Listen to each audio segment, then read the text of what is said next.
السلام علیکم ورحمۃ اللہ وبرکاتہ۔ بخاری شریف کا درس ہم دیکھ رہے ہیں اور انشاءاللہ تبارک و تعالی آج ہم بخاری شریف کے اس باب کتاب الرقاق کے باب قول النبی صلی اللہ علیہ وسلم کن فی الدنیا کأنک غریب او عابر سبیل، اس کو ہم دیکھیں گے۔ یہ باب ہے اور اس باب کا نام امام بخاری رحمہ اللہ نے کن فی الدنیا کأنک غریب او عابر سبیل حدیث کے ایک ٹکڑے سے رکھا ہے، جو آگے والی حدیث ہے اسی حدیث کے ایک ٹکڑے کو امام بخاری رحمہ اللہ نے اس باب کا نام بنایا ہے۔ اس باب کا مفہوم کیا ہے؟ اس باب کا مطلب یہ ہے کہ نبی کریم صلی اللہ علیہ وسلم کا یہ فرمانا کہ دنیا میں اس طرح زندگی بسر کرو کہ تم مسافر ہو یا پھر یہاں پر کوئی اجنبی ہو، کوئی عارضی طور پر کسی راستے پر چلنے والے ہو یا پھر کوئی بہت ہی اجنبی انسان ہو، اس طرح سے تم دنیا کے اندر اپنی زندگی کو گزارو، دنیا کے اندر زندگی بسر کرو۔ جس طرح سے مسافر کہیں جاتا ہے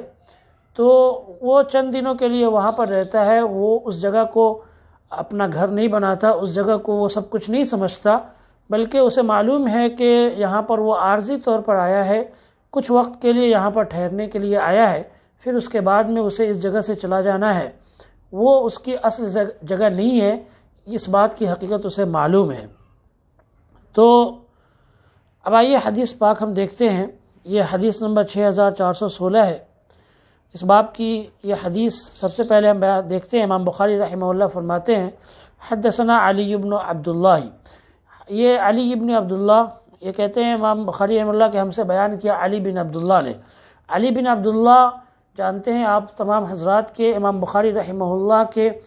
اساتذہ میں، ان کے شیوخ میں جو سب سے مشہور استاد رہے ہیں علی بن عبداللہ، یعنی علی ابن المدینی۔ ابن المدینی جو ہے یہ ان کی کنیت ہے، اور ابو الحسن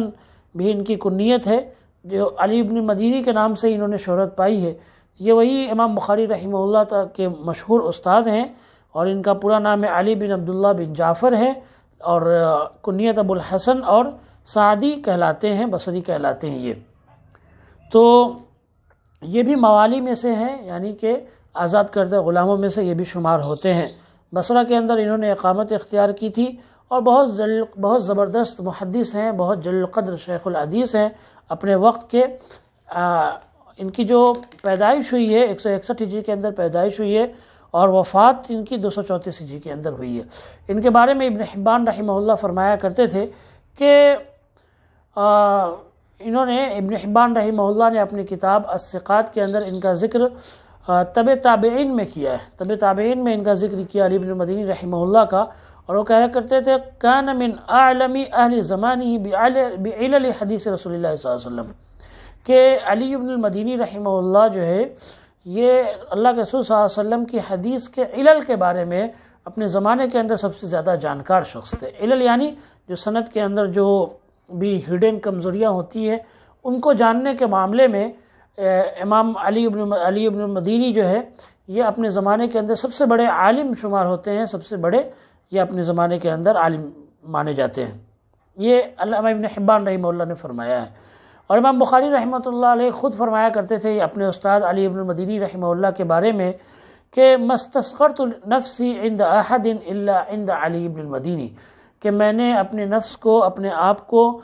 کسی بھی شخص کے سامنے چھوٹا نہیں سمجھا سوائے علی ابن المدینی رحمہ اللہ کے۔ تو یہ بہت زبردست عالم تھے، بہت زبردست حدیث کے جانکار تھے، اور یہ محدث بڑے زبردست تھے، یہاں تک کہ آپ سمجھ سکتے ہیں کہ جب امام بخاری رحمہ اللہ یہ بات کہہ رہے ہیں کہ میں نے اپنے آپ کو سوائے علی ابن المدینی کے کسی کے سامنے چھوٹا نہیں سمجھا، تو اس کے ذریعے سے ان کی جو ہے شان کو سمجھا جا سکتا ہے، علی ابن المدینی رحمہ اللہ کے مقام مرتبے کو اور ان کے علمی جو ہے کارنامے کو سمجھا جا سکتا ہے۔ ان کے شاگردوں کے اندر امام زہلی رحمہ اللہ ہے، خود امام ابو داؤد رحمہ اللہ جو ہے یہ بھی ان کے شاگردوں کے اندر شمار ہوتے ہیں، اور اس کے علاوہ جو ہے ان کے بارے میں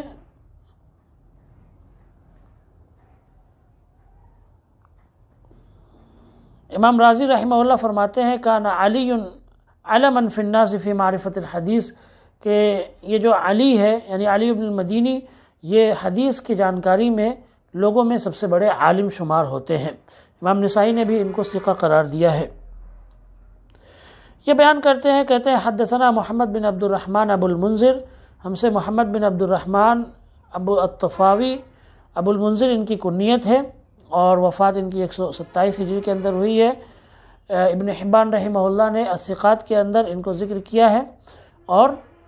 ان کے بارے میں یہ لکھا ہے وَكَانَ يَغْلُو فِي التَّشَيُّعِ کہ یہ تشیع کے معاملے میں، یعنی شیعیت کے معاملے میں، کہ یہ کہہ سکتے ہیں آپ کے اہل بیت کی محبت کے معاملے میں بہت زیادہ غلو کیا کرتے تھے، تو تشیع کی طرف ان کا رجحان تھا زیادہ تر، لیکن یہ ثقہ راوی سمجھے جاتے ہیں۔ اور یہ الگ بات ہے کہ بہت سارے لوگوں نے ان کو منکر، جیسے امام ابو زرع رازی، انہوں نے ان کو منکر الحدیث کہا ہے، یعنی ان کی حدیثوں کا صاف طور پہ انکار کیا۔ امام مرہ نے ان کو ضعیف الحدیث کہا ہے۔ امام احمد حنبل نے کہا ہے کہ یہ تدلیس کیا کرتے تھے۔ لیکن اس کے علاوہ بھی بہت سارے لوگ ہیں جنہوں نے ان کو بالکل صدوق کہا ہے، ثقہ راوی قرار دیا ہے، جیسے کہ اس کے اندر شمار ہوتے ہیں خود علی بن المدینی رحمہ اللہ، جن کا ذکر ابھی ہوا، امام بخاری رحمہ اللہ کے استاد، یہ علی بن المدینی رحمہ اللہ ان کو ثقہ قرار دیا کرتے تھے۔ یہ بیان کرتے ہیں امام سلیمان بن مہران الاعمش سے۔ سلیمان اعمش جو ہے، جو لوگ جانتے ہیں امام ان کے بارے میں انہیں معلوم ہوگا کہ اعمش جو ہے ان کو اس لیے کہا جاتا ہے کیونکہ ان کی آنکھ کی روشنی کمزور تھی، تو اعمش کا مطلب ہوتا ہے وہ شخص جس کی آنکھ کی روشنی کمزور ہو، اس لیے امام سلیمان بن مہران کو اعمش کہا جاتا ہے۔ تو یہ بھی بہت جلیل القدر جو ہے یہ محدث ہیں، راوی ہیں، اور ان کی جو پیدائش ہوئی 61 ہجری کے اندر ہوئی ہے، تابعین کے اندر یہ شمار ہوتے ہیں، 145 ہجری کے اندر ان کی وفات ہوئی ہے۔ اور امام بخاری رحمہ اللہ نے ان کے بارے میں فرماتے ہیں کہ ہم سے ابن عیینہ بیان کیا کہ میں نے عاصم الاحول کو سنا ہے، وہ کہتے تھے قاسم نے فرمایا، وہ کہتے تھے کہ صدقہ نے فرمایا کہ یہ ابن عبد الرحمن ہے، ما اعلم احدا اعلم بحدیث ابن مسعود من الاعمش، کہ انہوں نے بیان کیا کہ میں نے کسی کو بھی عبداللہ ابن مسعود رضی اللہ تعالی عنہ کی حدیثوں کے معاملے میں اعمش سے زیادہ جانکار نہیں دیکھا، یعنی کہ امام اعمش جو تھے یعنی سلیمان بن مہران، یہ عبداللہ ابن مسعود رضی اللہ تعالی عنہ کی حدیثوں کے معاملے میں سب سے زیادہ جانکار تھے، سب سے زیادہ امام اعمش جو ہے ان کی حدیثوں کو جاننے والے تھے۔ اور ان کے بارے میں امام شعبہ فرماتے ہیں کہ حدیث کے معاملے میں جتنا مجھے امام اعمش سلیمان بن مہران نے مجھے فائدہ پہنچایا، کسی اور نے مجھے اتنا فائدہ نہیں پہنچایا ہے۔ تو آپ ان سے سمجھ سکتے ہیں کہ یہ کتنے بڑے عالم ہیں، بہت زبردست شخصیت ہے۔ انہوں نے ایک مرتبہ حضرت انس بن مالک رضی اللہ تعالیٰ عنہ کو دیکھا تھا، لیکن ان سے جو روایتیں بیان کرتے ہیں وہ مرسل روایتیں بیان کرتے ہیں امام اعمش جو ہے حضرت انس سے، حالانکہ حضرت انس سے سماعت نہیں کی، حضرت انس سے سنا نہیں ہے، لیکن حضرت انس رضی اللہ تعالیٰ عنہ کو انہوں نے ایک مرتبہ دیکھا ضرور ہے۔ یہ کہتے ہیں کہ حدثنی مجاہد، ہم سے بیان کیا مجاہد بن جبر جو ہے یہ بھی بہت جلیل القدر تابعی ہیں، اور انہوں نے تفسیر کے یہ سب سے زیادہ جانکار تھے، تفسیر کے بہت بڑے عالم تھے، اور ان کے بارے ان کی کنیت ابو الحجاج بتائی جاتی ہے، ابو محمد بھی ان کی کنیت بتائی جاتی ہے۔ مجاہد بن جبر ان کا نام ہے، 21 ہجری کے اندر ان کی پیدائش ہوئی ہے اور وفات 101 ہجری کے اندر ہوئی ہے۔ حضرت عبداللہ بن عباس رضی اللہ تعالی عنہ کے بہت خاص شاگردوں کے اندر یہ شمار ہوتے ہیں۔ امام مجاہد بن جبر تفسیر کا بہت بڑا علم، بہت زیادہ علم تھا ان کے پاس، اور یہ خود یہ فرماتے ہیں کہ میں نے حضرت عبداللہ بن عباس رضی اللہ تعالی عنہ سے ایک ایک آیت پر رک کر ان سے ایک ایک آیت کی تفسیر پڑھی ہے، سمجھا ہے۔ خود وہ کہتے ہیں کہ میں نے 30 مرتبہ دور کیا ہے حضرت عبداللہ بن عباس رضی اللہ عنہ کے ساتھ میں قرآن پاک کا۔ تو یہ تفسیر کے بہت بڑے عالم تھے اور قرات کے بھی بہت بڑے عالم تھے،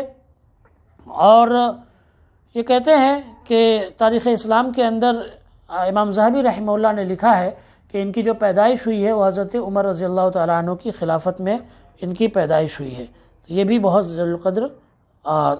تابعی ہیں اور راوی ہیں۔ حضرت عائشہ رضی اللہ تعالیٰ عنہ سے سماعت کی ہے، حضرت ابو ہریرہ رضی اللہ تعالیٰ عنہ سے، اور بھی کئی محدثین سے انہوں نے سماعت کی ہے۔ اس کے علاوہ یہ عبداللہ ابن عباس رضی اللہ تعالیٰ عنہ کے خاص شاگرد ہیں۔ مجاہد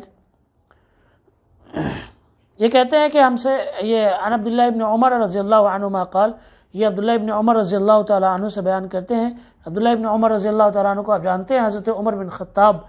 جو دوسرے خلیفہ ہیں ان کے یہ بیٹے ہیں، ابو عبد الرحمن ان کی کنیت ہے۔ ابن عمر سے انہوں نے شہرت پائی ہے، پہلے طبقے کے اندر شمار ہوتے ہیں۔ 73 ہجری کے اندر ان کی وفات بتائی جاتی ہے۔ امام بخاری رحمہ اللہ نے اپنی کتاب کے اندر صحابہ کی فہرست میں ان کا ذکر کیا ہے۔ اور ابن حبان رحمہ اللہ نے اپنی کتاب الثقات کے اندر لکھا ہے کہ جب یہ 14 سال کے تھے تو غزوہ احد پیش آیا تھا، اس موقع پر انہوں نے اپنے آپ کو نبی صلی اللہ علیہ وسلم کے سامنے پیش کیا تو نبی صلی اللہ علیہ وسلم نے ان کو قبول کرنے سے منع کر دیا۔ پھر وہ آگے سال میں جب غزوہ خندق پیش آیا یا غزوہ احزاب پیش آیا تو اس موقع پر یہ 15 سال کے تھے، انہوں نے اس موقع پر بھی اپنے آپ کو پیش کیا تو نبی صلی اللہ علیہ وسلم نے اس وقت ان کو قبول فرما لیا۔ حضرت عبداللہ بن عمر رضی اللہ تعالیٰ عنہ سنت کے بہت پابند تھے، چھوٹی چھوٹی سنتوں کی بہت زیادہ پابندی کیا کرتے تھے، یہاں تک کہ ان کے بارے میں روایت مشہور ہے کہ نبی صلی اللہ علیہ وسلم کی چھوٹی چھوٹی سنتوں کو ان سے زیادہ کوئی بھی پابندی نہیں کرتا تھا، اور جس طرح سے نبی صلی اللہ علیہ وسلم عمل کیا کرتے تھے ٹھیک اسی طرح سے یہ بھی کوشش کرتے تھے کہ بالکل ویسے ہی عمل کر کے دکھائے جس طرح سے نبی صلی اللہ علیہ وسلم یہ عمل کیا کرتے تھے۔ علامہ ابن حجر عسقلانی رحمہ اللہ نے ان کے بارے میں لکھا ہے احد المکثرین من الصحابۃ والعبادلہ، کہ یہ صحابہ میں اور جو عبادلہ یعنی جو عبداللہ نام کے جو صحابہ کرام ہیں ان میں یہ مکثرین صحابہ میں شمار ہوتے ہیں، یعنی ان صحابہ کرام میں جن کی حدیثیں سب سے زیادہ بیان ہوئی ہیں ان مکثرین کے اندر ان کا شمار ہوتا ہے۔ وَكَانَ مِنْ أَشَدِّ النَّاسِ اتِّبَاعًا لِلْأَثَرِ، اور یہ حدیث کے سب سے زیادہ پابندی کرنے والے تھے، سب سے زیادہ اتباع کرنے والے تھے۔ علامہ ابن سعد رحمہ اللہ نے ان کے بارے میں لکھا ہے کہ یہ مکہ کے اندر اسلام لائے ہیں اور اپنے والد حضرت عمر بن خطاب رضی اللہ تعالیٰ عنہ کے ساتھ انہوں نے اسلام قبول کیا تھا۔ وَلَمْ يَكُنْ بَلَغَ يَوْمَئِذٍ وَهَاجَرَ مَعَ أَبِيهِ إِلَى الْمَدِينَةِ، اور اس وقت یہ بالغ بھی نہیں ہوئے تھے اور انہوں نے اپنے والد کے ساتھ ہی مدینے کی جانب ہجرت بھی کی ہے۔ تو یہ حضرت حفصہ رضی اللہ تعالی عنہا جو ہے جو نبی صلی اللہ علیہ وسلم کی بیوی ہیں، ان کے یہ حقیقی بھائی ہیں حضرت عبداللہ بن عمر رضی اللہ تعالی عنہ۔ تو حضرت عمر کی بیٹی حضرت حفصہ اور حضرت حفصہ کے بھائی یہ حقیقی بھائی حضرت عبداللہ بن عمر رضی اللہ تعالی عنہ ہیں۔ یہ کہتے ہیں کہ اخذ رسول اللہ صلی اللہ علیہ وسلم بمنکبی، اللہ کے رسول صلی اللہ علیہ وسلم نے میرے کاندھے کو پکڑا اور فرمایا کن فی الدنیا کأنک غریب او عابر سبیل، کہ دنیا کے اندر ایسے بن جاؤ